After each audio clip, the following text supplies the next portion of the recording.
Nigeria's opposition Labour Party, LP, has dismissed claims that its party leadership, led by Julius Abure, has been sacked by the appeal court. The party's national publicity secretary, Abure, disclosed in a statement issued late Thursday that Lamidi Apapa's camp had misinformed the public by twisting the judgment of the appellate court. He noted that it was rather another devastating blow for the Lamidi Apapa-led faction as the Court of Appeal in Owerri dismissed the appeal filed by one Mr. Basil Maduka, who is said to be contending for the Labour Party governorship candidacy for Imo State. Ifo maintained that the status quo remains with Senator Atan Achonu as the validly nominated candidate of Labour Party for 2023 Imo governorship election. He urged members, supporters and the public to distance themselves from what it described as fallen and compromised members of the party, who it said have since been shoved out of the party. We are joined on the news to discuss this by legal practitioner Monday Ubani and the national youth leader of the Labour Party, Kennedy Ahanotu. Thank you, gentlemen, for joining us on the news. Let's start with you, Mr. Ubani. Help us clear this confusion. About 10 days ago, a court of appeal sitting in Benin nullified the purported suspension of Julius Abure from the Labour Party, holding that he, Abure, remains the chairman of the Labour Party. Then, on Thursday, another court of appeal in Owerri recognized Lamidi Apapa as the authentic national chairman of the party. Help us understand this. Two courts of concurrent jurisdiction giving conflicting judgment. What exactly is going on? Yeah, thank you very much. I don't think that the press, reported accurately what transpired in the Court of Appeal Owerri, because when I tried to go into the internet in order to get the full facts or gist of this case, I discovered that it was as if one reporter wrote the story and distributed to all the news houses, and they all reported the same. Nobody was very meticulous in actually telling us what started this particular case, who and who were parties at the lower court, and then who and who were parties at the Court of Appeal. Because the first thing that will struck you is this person, they said, has been removed as the national chairman of the party. Was he a party to this particular case that had just been decided? And you are totally blank. You don't get that facts and all that. Even the people that they said shouldn't be nominated or shouldn't be recognized by INEC as a gubernatorial candidate of the various states, were they parties to this particular suit that arose from Owerri? And you found you are blank. You can't get all those facts. So clearly a lazy way of reporting. And I don't think that those who reported this particular incident in the Court of Appeal that was delivered in Abuja were present in court. It was just one particular report that was distributed to everyone, and they were all eager to sell their newspapers, in order to fly the news that Abure has been removed. Now, can Abure be removed, by another Court of Appeal when a Court of Appeal has affirmed him to be the national chairman of Labour Party? Did this particular judgment, was he on appeal against the judgment of Edo Court of Appeal? Can a Court of Appeal of concurrent jurisdiction over, set aside the judgment of a same court of concurrent jurisdiction? That cannot, make any meaning. As a lawyer, to me, it does not in any way make any meaning. So when you dig deep, you discover that these guys are just playing politics, and they want to use the journalists in order to sell their newspapers. The truth of the matter is that we should be able to get a copy of that judgment, and enroll and look at what the judgment says. From the look of things, I don't think what was reported is actually the true reflection of what has been done. Mr. Ubani, that's a huge indictment for those who went to cover the event and reported it. While we're considering willing that, let's bring in Mr. Ahanotu. Your party had said there was no such judgment, accusing the Apapa faction of twisting facts and misleading the public. What are the grounds for your claim? Well, I'm happy to see a very sound and respected legal practitioner who has given a background to what he is talking about. The Apapa faction has always been You know, they've been customers to Nigerian journalists, and sometimes that why the journalists should continue to give them credence. Okay, I think Talking to you, Mr. Julius Abure is the chairman of Labour Party, and this jurisdiction that have indicted Abure. No court have convicted Abure. So Abure Julius is still national chairman of the Labour Party. What happened actually was that there was a case between two individuals. It didn't even concern the party. Just that to be on the side of caution, the party decided to go and join the suit so that the party will be able to take court that this is their position.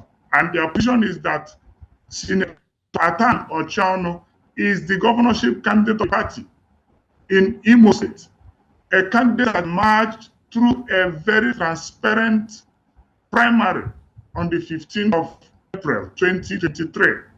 And again, the party made it so clear that whatever anybody is pushing around is not our concern. We're interested in their politics of whoever is sponsoring them doing this. We're not interested. But we just went to court to tell the court that Ahanotu is our governorship candidate and Julius Abure is our national chairman. You know, their wisdom, the judges said that there is even no need for the Labour Party to, begin to reject. All right, Mr. Ahanotu, your audio isn't very great. Let's just talk to Mr. Ubani for a bit, and then we'll come back and see if there will be an improvement. Mr. Ubani, this time around is not a question of whether the judiciary failed in its responsibility. It's a matter of interpretation of the law, the order that was given by the court. Now that you've highlighted this, and it is, from what you're saying, an indictment of the people who broke this story. What must media owners who had reported this story, as is causing the confusion now, do to correct it? Yeah, the first thing that you will do most times if you are not too clear as to the judgment of the court is to wait for the certified true copy of that court's judgment so that you can give a very accurate report of what has been said by the court. If you hear the youth leader of what he was trying to actually pass across, it is a pre-election issue that involves somebody that lost the primaries of Labour Party that went to court to challenge the election. And in that particular case at the Federal High Court, it was decided that he had no locus, in order to have started the case. And so the matter of a man now went on appeal.